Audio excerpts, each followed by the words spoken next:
Hello everyone, I am going to present wireless LAN in Hindi. It has been prepared by group members Prakash Chandra Gupta, Jigar Salecha, Mohammad Musawir Naqwa under the guidance of Dr. Saurabh Mehta.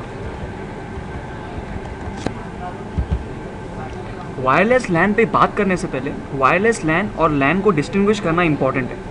Network चाहे wired हो या wireless, दोनों 802.3 लैन ही होते हैं। Communication दोनों में Ethernet technology के तहत ही होता है। वायर्ड में जो होता है हमारा पीसी सेंट्रल डिवाइस को वायर से कनेक्टेड होता है, और वायरलेस में हमारा जो पीसी होता है वो सेंट्रल डिवाइस यानी कि एक्सेस पॉइंट को वायरलेसली कनेक्ट होता है। जैसे वायर के कई स्टैंडर्ड्स होते हैं, एग्जाम्पल 10 BT, 100 BT एक्सेट्रा, वैसे ही वायरलेस मीडियम्स के भी कई स्टैंडर्ड्स होते हैं, एग्जाम्पल 802.11 ABGN जो कि फ्रीक्वेंसी बेस्ड होते हैं। वायरलेस लैन में एक बहुत बड़ा टैगलाइन है, वो ये है कि जैसे कवरेज बढ़ता है वैसे बैंडविड्थ कम होता है एंड वाइस वर्सा। अब हमारे सामने जो ग्राफ है उसमें हम देख सकते हैं कि सैटेलाइट जो बहुत ज़्यादा कवरेज देता है लेकिन बैंडविड्थ बहुत कम देता है, वो बैंडविड्थ पर चैनल ऑफ 19.2 kbps का देता है। वैसे ही इंफ्रारेड टेक्नोलॉजी जो सबसे ज़्यादा कवरेज देता है लेकिन बैंडविड्थ बहुत कम देता है। अभी यहाँ पर हम पैन, लैन, मैन, वैन के बारे में बात करेंगे। जैसे वायर टेक्नोलॉजी में लैन, मैन, पैन, वैन होता है, वैसे ही वायरलेस में भी ये सारे होते हैं। अभी यहाँ पर हम देख सकते हैं कि पैन जो है वो हमारे घर में यूज़ होता है, and the best example for this is Bluetooth. LAN जिसके ऊपर मैं बात कर रहा हूँ, वायरलेस लैन, जो कि 150 से 300 फुट का कवरेज देता है और बैंडविड्थ मल्टीपल्स ऑफ 54 Mbps तक का देता है, अप टू 300 Mbps तक हम उसको बढ़ा सकते हैं। वैन MMDS और LMDS जो बहुत बड़ा एग्जाम्पल है उसका, जो कि रिलायंस और टाटा यूज़ करते हैं, और वैन जो कि मोबाइल फ़ोन्स में GSM, GPRS, CDMA टेक्नोलॉजी जो यूज़ होती है वो वायरलेस वैन होती है। एक्सेस पॉइंट, वायरलेस लैन का सबसे बड़ा हथियार जो है वो है एक्सेस पॉइंट। एक्सेस पॉइंट यानी कि एक शेयर्ड नेटवर्क डिवाइस है। एक्सेस पॉइंट 2.4 GHz पे सुनता है, वो 5 GHz पे भी सुन सकता है, लेकिन ज़्यादातर एक्सेस पॉइंट इंडिया में 2.4 GHz पे काम करते हैं। At a time access point सिर्फ एक ही सिग्नल को एक्सेस कर सकता है, इसलिए हम कह सकते हैं कि access point is like a hub.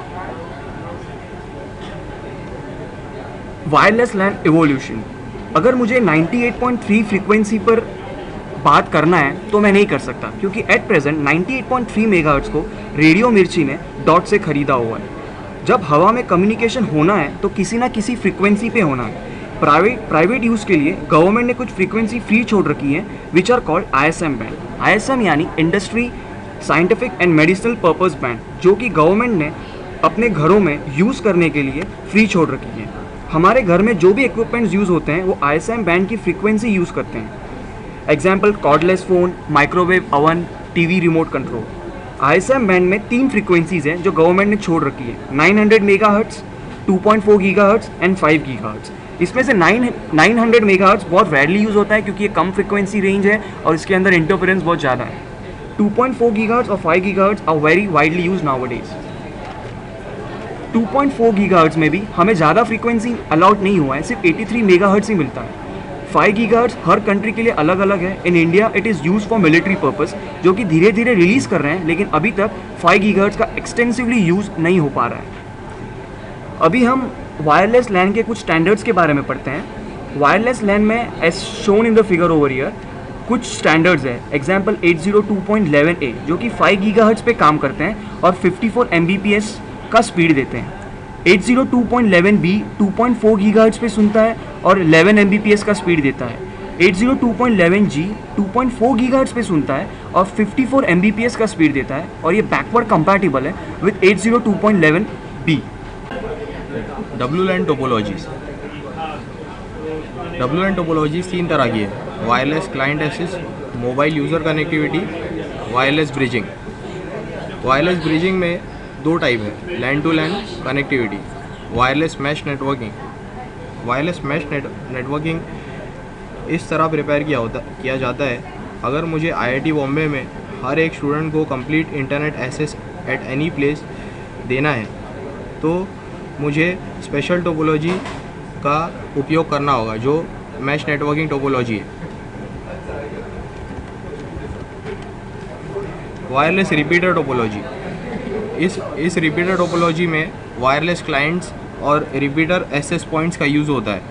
Channel 1 में वायरलेस क्लाइंट्स होते हैं और उसी के तहत चैनल 1 रिपीटर एसेस पॉइंट होता है। सर्विस सेट आइडेंटिफायर, हर एसेस पॉइंट अपने सर्विस को ब्रॉडकास्ट करता है every time using SSID। It says my SSID is something something. अगर दो एसेस पॉइंट का SSID है सिस्को और अगर मैं सिस्को सिलेक्ट करता हूँ तो वो एसेस पॉइंट सिलेक्ट होगा जहाँ से सिग्नल स्ट्रेंथ ज़्यादा होगा। अगर अब हमारे घर में 2.4 गीगाहर्ट्ज़ की यूज़ करने वाले बहुत सारे इक्विपमेंट्स होते हैं, तो 2.4 गीगाहर्ट्ज़ पे 83 मेगाहर्ट्ज़ मिलता है हमें यूज़ करने के लिए। इस 83 मेगाहर्ट्ज़ पे 22 मेगाहर्ट्ज़ के 11 चैनल्स बने हुए हैं, जिसमें चैनल 1, 6 और 11 नॉन ओवरलैपिंग है। तो हर डिवाइस एक अपना चैनल यूज़ करता है। इसीलिए जब कोई भी एसेस पॉइंट यूज़ होता है तो वह 6 पे बात करने की कोशिश करेगा। अगर इस चैनल पर ऑलरेडी कोई यूज़ कर रहा हो तो 11 पर यूज़ करता है। इसी तरह ओवरलैपिंग चैनल्स नहीं होता, जहाँ पर वो कुछ भी बैंडविड्थ खो देगा और इसीलिए इंटरफेरेंस नहीं होता। Modes of WLAN, first ad hoc mode.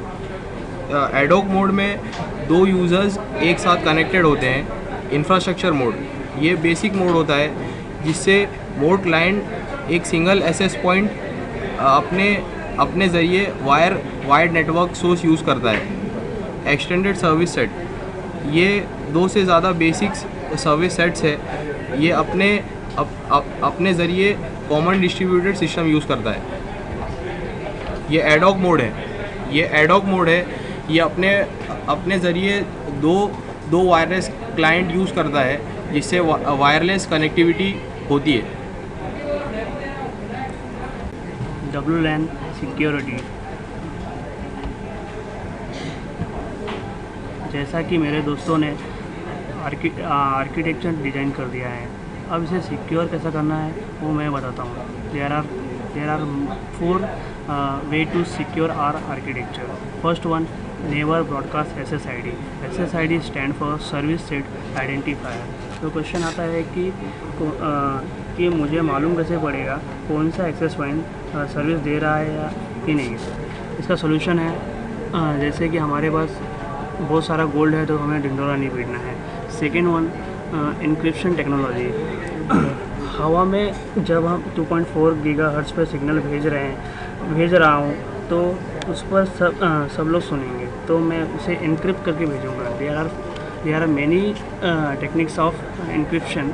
First one is 56 kbps, 64 kbps, 128 kbps, 256 kbps DES, and the best one is TKIP। इसे तोड़ने के लिए कम से कम 2 साल जाएगा। Third one is authentication. AAA server are use for authentication. AAA stand for authentication, authorization, accounting, allocating.